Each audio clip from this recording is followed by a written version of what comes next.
Hello, welcome back to Path of the Goat. I'm Capria.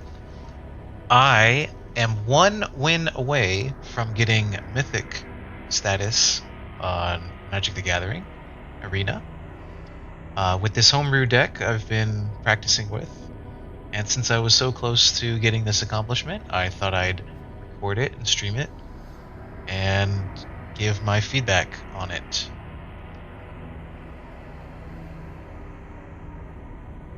So opening hand is pretty weak. There's no permanence. And I'm playing against a white lion deck. Oh, maybe it's not white lion.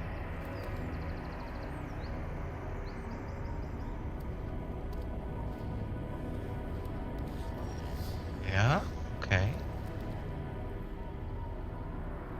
So ideally we want to use our removal spells instance on their turn.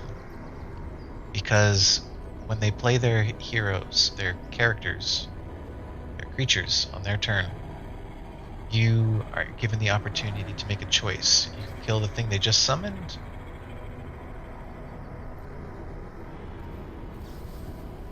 or you can kill the thing that was already a threat on the board. Generally, you want to remove the threats as late as possible.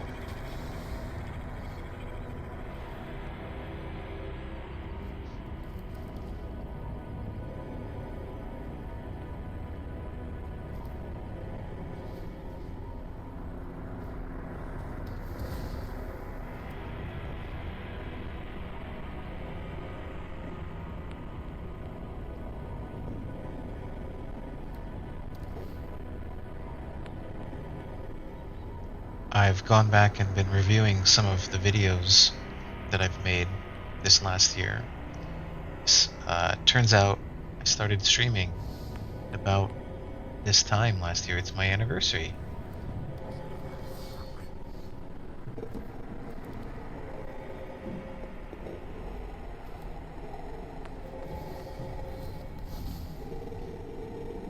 This goblin is really not a threat, so I may not do anything about it.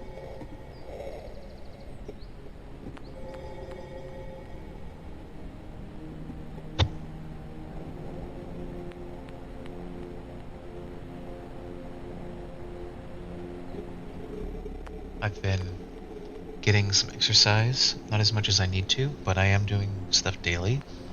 Seeing marginal improvements, the exercises that I once had to take breaks for.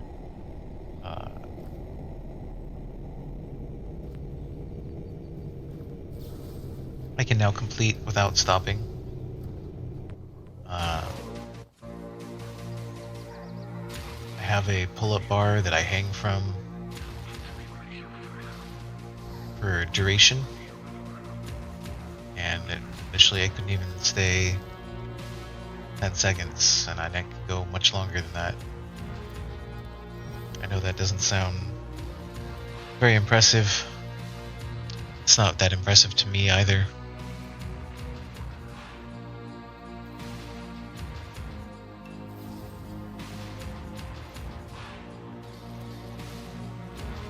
But it's an improvement. It's progress. It's not progress that gets turned over in just 24 hours.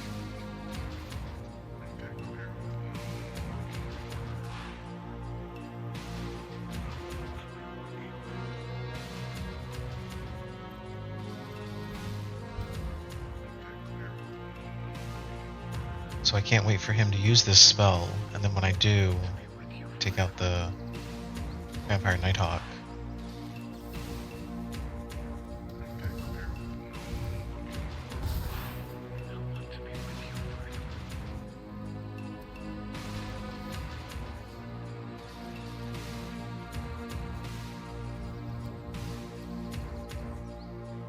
That was a mistake. Big mistake.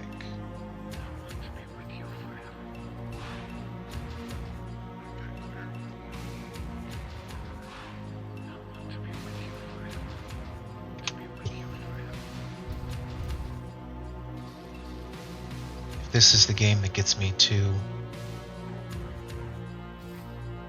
Mythic, that'll be pretty great because the way this game is playing out, it's very on theme.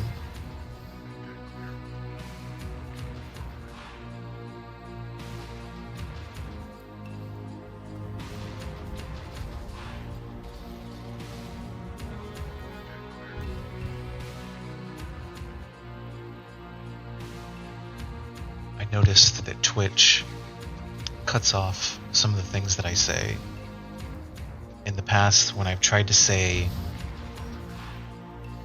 a certain deck style that they call control, that's CONTROL,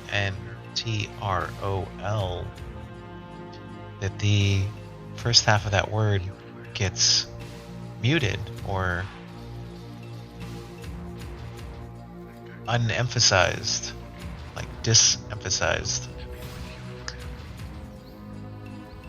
And I think that might be because it sounds a whole lot like a curse word, but it ends up making me sound like I'm saying this is a troll deck, like a type of creature that can only be slain with fire, but it's not a troll deck, it is a control deck.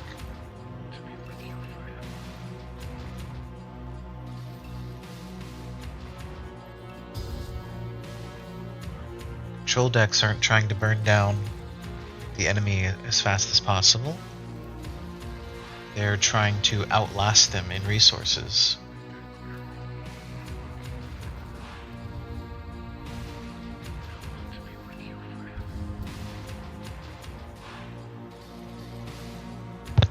Icy Stole, thank you for the game. Thank you for bringing me to Mythic. I think this is the end.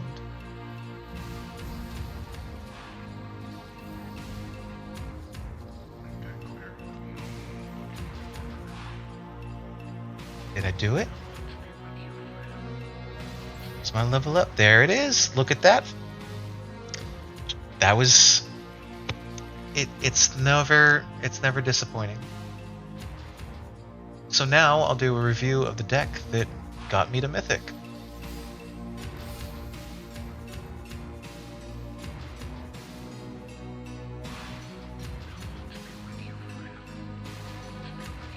And commentary. The fun part is over.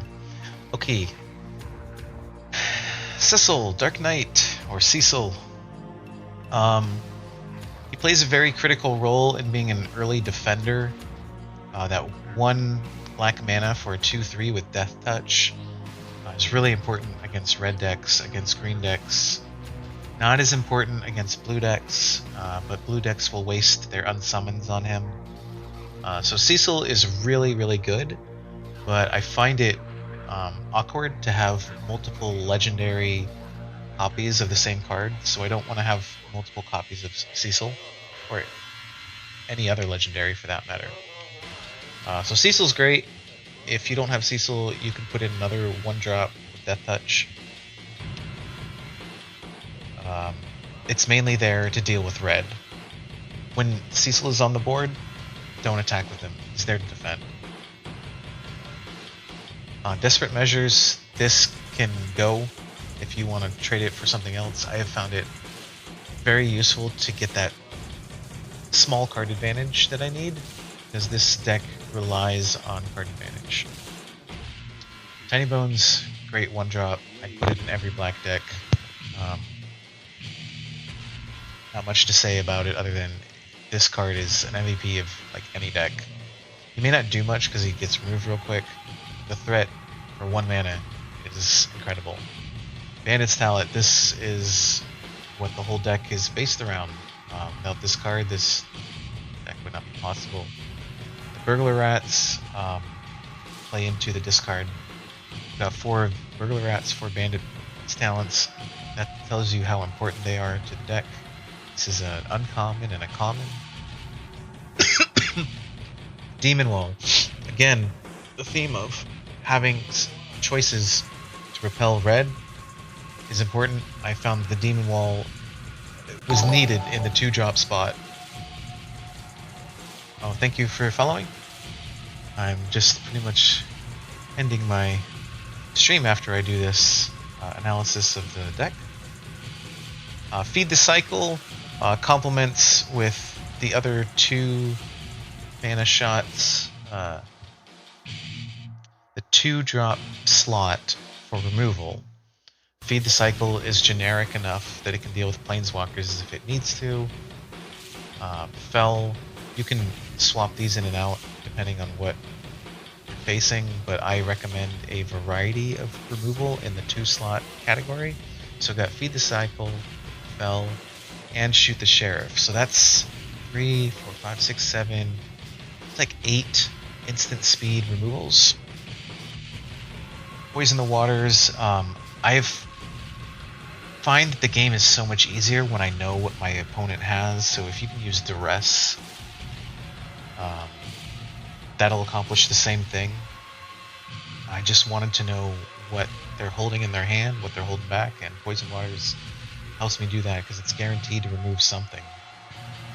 Well, I guess it has to be a creature or an artifact, but it does seem to be catching an artifact or a creature most of the time.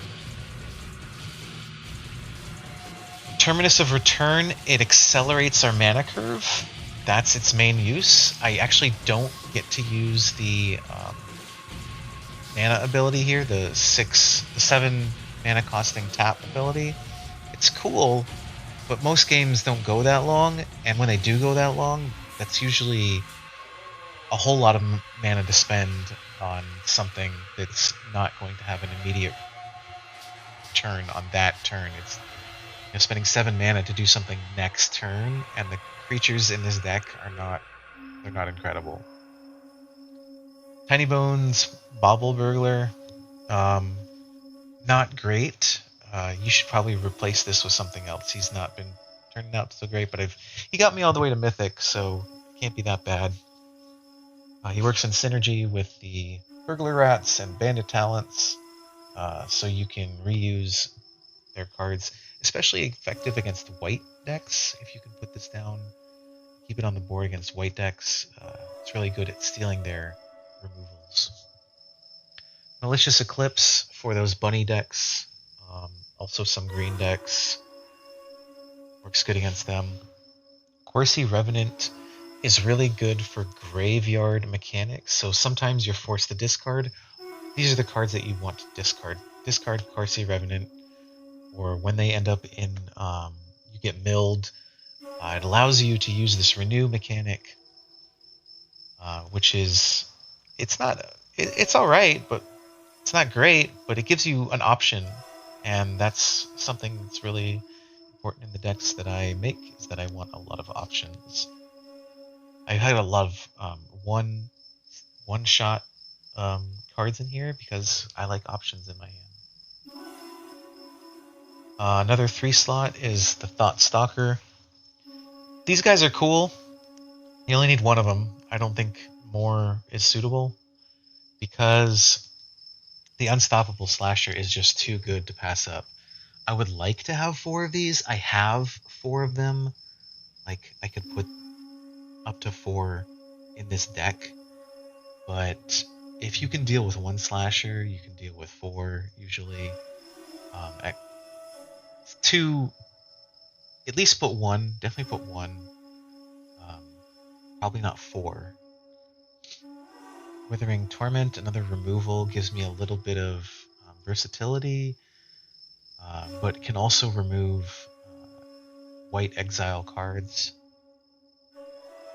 or black black enchantments. Black has a lot of enchantments right now, so you can usually do something against white or black with Withering Torment. Just having a 1 of in there. Desecration Demon works in conjunction with Unholy Annex. The Unholy Annex is probably the real MVP of this deck. It's an incredible card. I might even consider having 4 of these, but I got through using 2. 1 Painful Quandary, just because I really like this card. Need a Deadly Cover Up against decks that have a lot of creatures, green, white. You need a mass removal spell or 2. Aklazat's Deepest Betrayal, awesome card. Definitely recommend it. Darkness Crystal, not great, but it does seem to play its role in the 4 slot against control decks. I don't know exactly why it's great in the 4 slot, but it seems to be doing something right, because I tried taking it out and my games didn't go as well. Elegy Acolyte, this guy's great. Just put 1 in your deck. I want to mention that I have 6 non-basic swamps. When I started this deck, I had all swamps because why not? But I felt, hey, since I've got all black and all my mana sources are black, I can afford to get rid of some of my black swamps for some kind of utility. So I looked at all the lands and asked myself, what utility do I want? Maybe I want the creature from that mountain that you can put tokens on. +1 tokens is the one that I thought of first. It's not coming. This one, the Crawling Barrens. So I thought of the Crawling Barrens putting it in here, but the Surveil function on the Conduit Pylons and the Hidden Grotto allows me to put some cards that I don't want into my graveyard that actually can be used later. There is some graveyard mechanics in this deck with Corsi Revenant and the Terminus of Return. It never really came to be useful, but it creates the threat so that the opponent has to do something about it. They need some kind of graveyard removal if they're not going down like a burn deck. And that's today's deck tech with Capria the Goat and Magic the Gathering just received Mythic status. Thanks for watching. I think I'll call it a night there.